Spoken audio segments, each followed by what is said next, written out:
Točíme?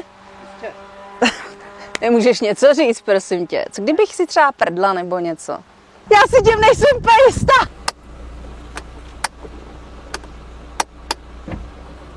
Ty s***ne. Máme na to jenom jeden pokus, takže já se tady, panebože. Takže... Kup si normální foťák, tohle je strašný, tyhle. To je pecka. Už si musím zapnout klimatizaci, nebo tady zdechnu. Musela jsem ji vypnout, abyste mě dobře slyšeli.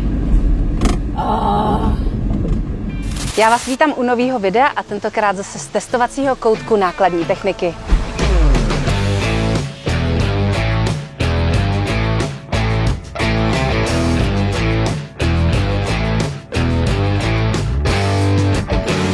Tohle je ta italská jednohubka, kterou už jsem testovala a kdo video neviděl, může se mrknout do odkazu pod video.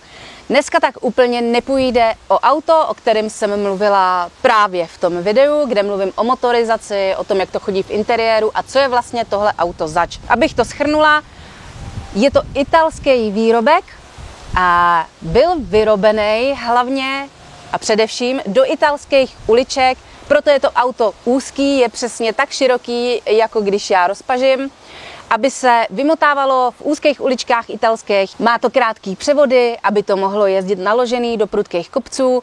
Není to určený na dálnice, je to opravdu pro podnikatele, který hledají kompromis mezi dodávkou a nákladákem. Dneska ale půjde o tuhle tu krásku. Hodně z vás ani potenciální zákazníci nebudou, nebo podnikatelé, kteří by si tohle auto chtěli koupit. To nevadí. Třeba se jenom můžete mrknout na techniku, jak to funguje a hlavně na auto, který na našich cestách jenom tak vidět není, protože je to opravdu zatím ještě taková raritka. A já sama si ráda udržuju přehled o technických novinkách a nákladním segmentu. Konec kecu, jdem se podívat na tuhle plošinu, která vyzvedne vás a vaše ego až do výše 16 metrů. A nejhorší na tom je, že si to dneska vyzkouším já sama osobně. A já se bojím vejšek, takže to asi nedopadne úplně nejlíp. Pro ty z vás, kdo neviděli první díl o Piaggio, zopakuju jenom motorizaci, protože o auto dneska nejde. Je to 1.5 v benzínu, Piaggio je vždycky v benzínu a vždycky je v kombinaci s LPGčkem. Takže nejenom, že ušetříte i na palivu, ale hlavně je to atmosféra, takže vám tady neodejde ani tuto. Jo, motor je slabý, ale úplně bohatě stačí do města na podnikání. Nejvíc ho využívají městské služby, ptala jsem se, kdo si ho nejvíc kupuje a jsou to městské služby. A konkrétně tahle vysokozdvižná plošina, teď jdu po kostkách, tak nevím, jestli mě dobře slyšíte, tak se s ní nejčastěji vyměňují žárovky v pouličních lampách, můžou se s tím vyvěšovat vánoční světýlka, nebo to využijete na cokoliv, na co tahle plošina stačí. A už si musím zapnout klimatizaci, nebo tady zdechnu. Musela jsem ji vypnout, abyste mě dobře slyšeli. Taková technická zajímavost, že tahle plošina nepotřebuje, aby auto bylo nastartované. Stačí, když do toho, nebo je tady možnost toho, že zapojím 220 V do téhle připravené zásuvky a plošina funguje i bez nastartovaného auta. Ta je tady dole, já to tady takhle odjistím. Už jsem se lekla, že to nedělám správně, mně se to podařilo na první dobrou a to jsem u toho poprvé. Dobrý, ne? Dobrý. Sem zapojím elektriku, nemusím mít nastartovaný auto a můžu s tím vyjet nahoru. Super. Plošinu opravíte i u nás v Čechách, to, že to je italský výrobek, vůbec neznamená, že by vám to tady nikdo nespravil. Je tady na to v Čechách autorizovaný servis. To je druhá věc. Třetí věc, nosnost té plošiny je 230 kg a ale 230 kg, když to vyjede úplně nahoru, do těch 16 metrů, o kterých jsem mluvila. 90 kg to unese, když zůstane rameno zvedlý a jenom takhle natáhnutý, což je nějakých... Kolik říkal, že to má metrů? Nevíš? No tak to tam nedáme, dobrý. A další věc, co se mi líbí, je, že to rameno má v sobě čidla, které na první pohled nejsou vidět. Vlastně nejsou vidět vůbec, jsou zabudované v konstrukci a fungují na radarových vlnách. Něco takového. A zajišťují, aby když se s tím hejbe ze strany na stranu, aby to do něčeho nenarazilo. Takže já, když nebudu dávat úplný pozor a nějak to rameno natočím a budu se blížit třeba k budově, nebo bych někomu s tím měla vymlátit v okno, tak to zaznamenají čidla a včas to tu plošinu zastaví. Tady v interiéru to momentálně není úplně vizuálně dobrý, všechno je to v obalech, protože to teprve čeká na svého zákazníka, tak aby se to tady nepošpinilo, tak jenom abyste věděli, že jsme v úplně nový káře. A teď si vyzkoušíme první věc, kdy vysunu nohy a celý auto na těch nohách zvednu. Už jsem si to zkoušela, je to úplná pecka, strašně se mi to líbí. Jdem na to. Abych to mohla zvednout, tak nejdřív musím nastartovat. Máme ručku. Jako druhou věc udělám, že zmáčknu spojku a zapnu hydrauliku tady.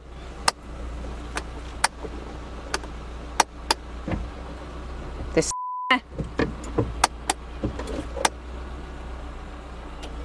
Aha, ono to chtělo jenom díl podržet, tak promiň, autíčko. Moje chyba.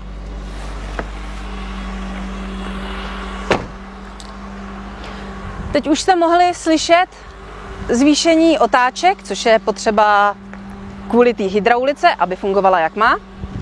Tady na to potřebuju klíček, který zasunu tady do té skříňky. Tak. A už se mi vysouvají nohy.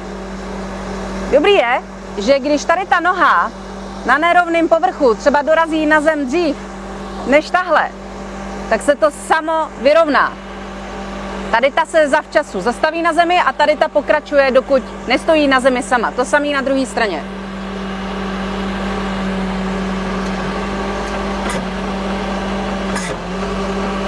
Teď se to vyrovnává. Na opačné straně auta. Haha, to je pecka.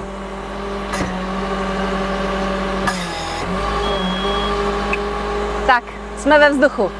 To je taková hračička, já bych to chtěla mít ve svém obýváku, já bych si s tím furt hrála, to je úplně boží. No, a poznám, že je auto v rovině, protože má tady vodováhu, je tady bublinka a vlastně dokud to není úplně uprostřed, ono to není úplně uprostřed svým způsobem, ale podle toho poznám, že je auto vyrovnaný. A je to. Takže teď přijde úplně ta nejhorší část. Já si mám zkusit takovou tu dělnickou profesi, když jdu třeba vyměnit žárovku v té pouliční lampě, kterou jsem zmiňovala.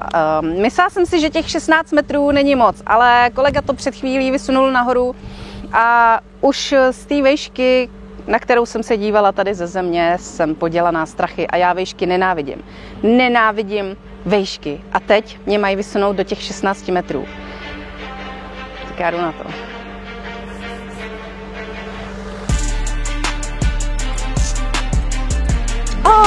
Ono se to klepe.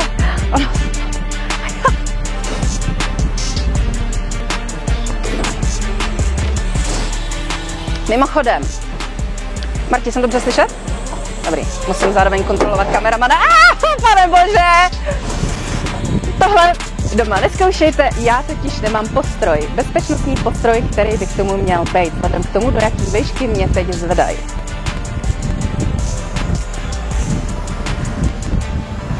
Nebylo to slyšet? Máme na to jenom jeden pokus, takže já se tady, pane bože. Takže dobrý je, že dobrý je, bože. Teď jsem v 8 metrech. Ty vole. Dobrý je, že ta plošina tluče mi srdce, nemůžu mluvit. Že ta plošina je samovyrovnávací, takže ať bych se jako naklonila jak chtěla, tak tluče mi srdce, není mi vůbec dobře. Marti, slyšíš mě? Jsem slyšet za kamerou, dobře. Pane bože! Počkat! Moment, stop! V kolika metrech jsem? Kolik to je metrů? Ještě nejsem ani v 8. Do prdele. Já si tím nejsem úplně jistá. Marti, co mám dělat? Pojďme zkusit ještě trošku.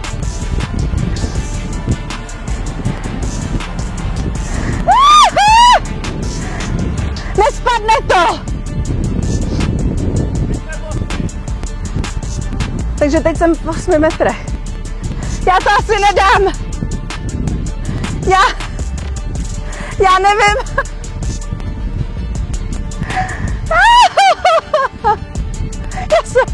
Já jsem paralizovaná. Já bylo mi řečeno, že jsem teprve v 8 metrech. Já jsem teprve v polovině té výšky a už to nedávám. Už prostě to nezvládnu, ne, že bych té technice nevěřila. Já nevěřím svýmu srdci. Mě normálně tady začalo bolet srdce. Já se bojím, že mě tady schvátí infarkt.